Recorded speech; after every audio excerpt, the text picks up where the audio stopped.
President Obama did list several specific objectives he'd like to see happen in this Congress, from tax reform, some new government regulations during this State of the Union address. But in an election year, with the Congress in gridlock, what can the president accomplish? Republican Congresswoman Tom Price of Georgia. By the way, he's a Gingrich supporter, but we're going to talk about the State of the Union. He's chair of the House Republican Policy Committee. Congressman, thanks for coming on this morning. All right. Great to be with you. Thank you. You got it. It's the standard question members of the loyal opposition get asked about President's State of the Union. What did you like in what you heard? Well, I think that the president appropriately bracketed his speech with commending the troops. So he started with the military, ended with the military, and that was the unifying feature. In between there, in the middle two-thirds, it was basically a campaign speech. You didn't hear about the incredible elephant, if you will, in the room, which is the amount of spending here in Washington, the debt and the deficit being massive under this administration, and not a word that I heard addressing fixing that, which is what we've got to do in order to get our economy back on track and help the hardworking American taxpayer. Well, you say you didn't hear anything on the. I think the White House would say one of their reasons to push this Buffett rule, if you will, is in order to, what they would argue, to accomplish tax reform in a way that could also help with the deficit. You got to reconfigure some of the tax code. So let me ask you specifically. Sure. 30%. Basically, an alternative minimum tax, if you will, for multimillionaires. What do you think of it? Well, if you want to disincentivize job creation, then you can certainly do that. If you want to disincentivize investing in our economy and expanding our economy, then you can do that. The problem that's not being talked about is that the tax rate that Warren Buffett pays is the capital gains tax. So if you increase that to 30%, which apparently is what the president wants to do, then we will decrease job creation, decrease job formation, decrease the vitality in the economy, and all that does is further erode the confidence in this economy and make it so that he's going to drive more jobs offshore, not bring them to America. So there are wonderful positive solutions. The House Republicans have passed tens of jobs bills that now sit idle in the Senate. I had hoped that the president would recognize at least one of those and call on the Senate, call on Harry Reid to pass them and get it to his desk so that he could sign it. But that's not what we heard last night. But what do you say to this fairness issue? I mean, why should, we've seen, Mitt Romney is turning into the face of this, fair or unfair. Sure. But his tax return came out this week, and it's an example we can look to fairly easily. He pays at a lower than a 15% rate because it's all investment dividend income, and he's following the law. But is it fair that his income now is all derived from old investments? Well, and he doesn't have any wages and salary. So let me ask you this: is it fair that his income is taxed at a lower rate than, frankly, yours, mine, a lot of people who work on Capitol Hill? Let's just use those folks as examples. No, the money that actually is utilized to invest in those things, from which one derives capital gains, that money's already been taxed. So one could argue that the capital gains tax is actually a double tax. But the real issue is how are we going to turn this economy around? How are we going to get investment to increase? How are we going to get the banks moving again? And you don't do that by imposing more regulations and more rules from Washington on the folks that have got to get this economy rolling.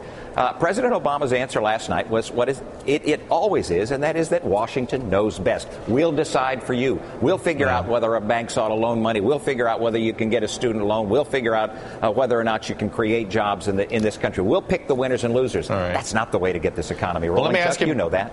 Let me ask the three specific reforms. You sort of were alluding to them. So let's start with the home refinancing.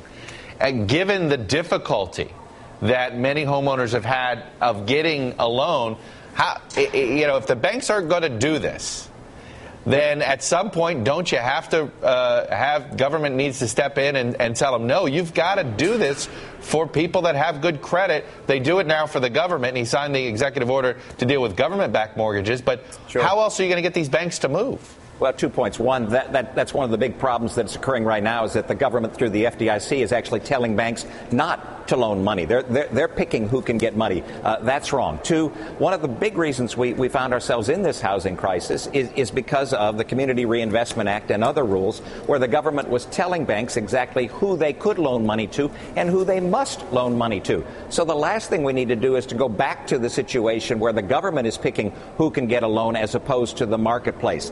There are wonderful positive ways to solve this if you believe in economic freedom and you believe in equal opportunity as opposed to equal outcomes, which is what the president clearly believes in because he wants to pick those winners and losers. Let me ask you about the idea that they have of trying to disincentivize, quote, outsourcing, to incentivize companies to, quote, insource, meaning to bring factories, bring some stuff here. It would mean government, those sort of closing some tax loopholes that reward them for shipping some jobs overseas. What about dealing with legislation like that? Well, we're all for closing loopholes. In fact, our budget last spring closed virtually all of the loopholes. We were for closing the loopholes before closing the loopholes was cool. But the last thing you do is want to do is to put the federal government in charge of business decisions. That's what the challenge that we had with the National Labor Relations Board and Boeing, for example. And the same thing can be said for whether or not businesses locate here in the United States. But you got to get to the root cause of the problem. Why don't businesses create more jobs here in the United States as opposed to elsewhere?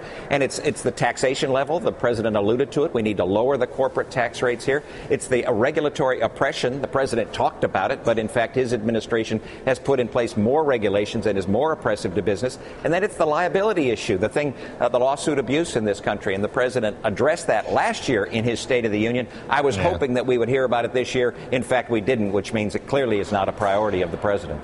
Well, let me just ask you very quickly. Tax reform, isn't this impossible to get done in an election year? I mean, look, this is a case where both sides say, oh, the other side's playing politics. In an election year, I mean, am I being too cynical here? It's not going to happen? Well, I hope it does happen because we've got the highest business tax rate in the industrialized world. There's no reason from a tax standpoint why businesses would expand. We've got over nearly $5 trillion of U.S. money sitting offshore in U.S. companies that have made that money overseas, and we punish them for bringing that money home. And then the individual tax rates are higher than they ought to be. And if we want to get this economy jump-started, those are the kinds of things, reducing those tax rates so that we can increase the vitality in the economy. I hope that the president will be receptive to that discussion. Well, Congressman, this is the irony. I hear the similar rhetoric from their side. Everybody agrees, seemed on, okay, got to lower individual rates. The disagreement comes with, okay, how do you deal with some things having to do with the wealthiest? And that seems to be where there's the sticking point. Fair enough?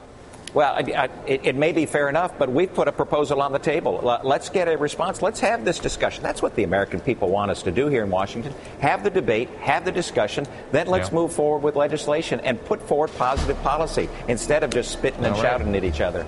Tom Price, Republican from Georgia, head of the Policy Committee on the House side. Congressman, thanks for coming on this morning. Thanks so much, Chuck. Appreciate it.